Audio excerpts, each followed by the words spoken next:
बडणे येथील कैसीबी देसले विद्यालयात 1992-93च्या बॅचमधील माजी विद्यार्थ्यांचा स्नेह मेळावा व गुरुजनांचा सन्मान सोहळा 11 जानेवारी रोजी शाळेच्या प्रांगणात उत्साहात पार पडला। कार्यक्रमाच्या अध्यक्षस्थानी संस्थेचे चेअरमन भबूतराव पाटील होते। प्रमुख पाहुणे म्हणून मुख्याध्यापक जी.आर. पाटील, अशोक पाटील, बाजीराव पाटील, बंगला बोरसे, कल्पना चव्हाण, सुरेखा महाले आदी मान्यवर व गुरुजन उपस्थित होते। कार्यक्रमाची सुरुवात सरस्वती मातेच्या प्रतिमा पूजनाने करण्यात आली। यावेळी शाळेतील दिव्यांगत शिक्षकांना श्रद्धांजली अर्पण करण्यात आली। माजी विद्यार्थ्यांनी आपल्या गुरुजनांचा शाल, श्रीफळ व पुष्पगुच्छ देऊन सन्मान केला। तब्बल 33 वर्षांनंतर एकत्र आलेल्या माजी विद्यार्थ्यांनी शाळेतील आठवणी, गमती जमती व शिक्षकांप्रती कृतज्ञता व्यक्त केली।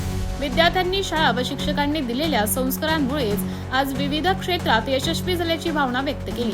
शाळा व विद्यार्थ्यांच्या सर्वांगीण विकासासाठी फाउंडेशन स्थापन करण्याचा प्रस्ताव यावेळी मांडण्यात आला असून S.N. करंके व डॉक्टर निलेश दिसले यांनी देणगी जाहीर केली। यावेळी माजी विद्यार्थी-विद्यार्थिनींनी पुन्हा एकदा शाळेच्या बाकावर बसून परिपाठ घेत भावनिक क्षण अनुभवले। कार्यक्रमात विविध माजी विद्यार्थी-विद्यार्थिनींनी अनुभव कथन केले। मुख्याध्यापक गोकुळ पाटील व E.V. निकम यांनी मार्गदर्शन करत पालकांप्रती आदर व मूल्यसंस्कार जपण्याचे आवाहन केले। काही माजी विद्यार्थ्यांनी बॅचला व शाळेला भेटवस्तू दिल्या, तसेच भविष्यात शाळेसाठी मोठी भेट देण्याचं नियोजन जाहीर करण्यात आले।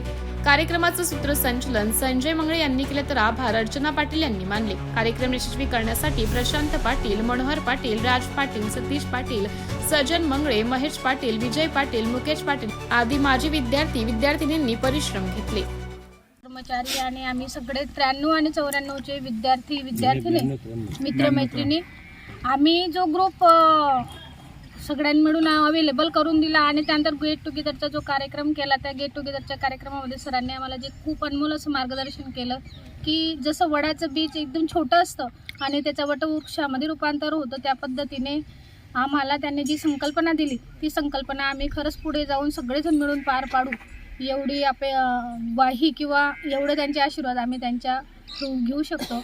आणि वेद फाउंडेशन, भैया पाटील, सुरेखा पाटील किंवा सुवर्णा सोनार आणि सगळे माझ्या मैत्रिणी, बोरसे मॅडम, चव्हाण मॅडम, माझे शिक्षक यांनी जे सहकार्य केलं किंवा आम्हाला आशीर्वाद रूपी जे आम्हाला त्यांनी मार्गदर्शन केलं त्याबद्दल आम्ही खूप खूप आभारी आहोत। आणि पुढेही ही चालना मिळावी, त्यांचे अजून आम्हाला काहीतरी कार्यक्रम करायला किंवा काहीतरी संघटना आम्ही स्थापन करावी असं त्यांचे आशीर्वाद मिळावे एवढे माझं म्हणणं आहे आणि त्यांच्या चरणी मी नतमस्तक आहे।